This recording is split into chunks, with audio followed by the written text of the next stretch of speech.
આકાશ એટલું ભણેલા નથી, ખાલી 10 જ ભણેલા છે, તો એનો મતલબ એ તો નથી કે એમને ત્યાં નોકરી જ નહીં મળે.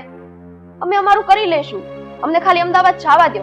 બાકી નોકરી મળવી ના મળવી એ તો ગમે તેમ કરીને મળી જશે. કેમ? બરાબર, સમજી ગઈ કે આકાશને ચડાવવામાં તારો જ હાથ છે. અમદાવાદ આકાશને લઈ જવા માટે તે જ ઉશ્કેર્યો છે. બધું સમજી ગઈ હું. આકાશ ભાઈ, તું મને એક વાત સમજાવ. આપણે સુરતની અંદર આપણો સારામાં સારો બિઝનેસ ચાલે છે. આપણે જે દુકાન ચલાવે છે ને એ ધમધોકાર હાલે છે. અને હું તો એમ કહું છું, તારે અમદાવાદ જવાની કોઈ જરૂર નથી. તમે બેઉ ભાઈ અહીંયા ભેગા મળી આપણી દુકાનનો વહીવટ કરો ને. પણ પપ્પા, આ દુકાન તમે અને મોટા ભાઈ પણ મળીને ચલાવી શકો ને. અને આમ પણ આખી જિંદગી આપણે લોકો કઈ સાથે તો નથી રહેવાના ને. એક ના એક દિવસ નોખા થવાનું તો ફાઇનલ જ છે. તને એક વાતમાં સમજ નથી પડતી?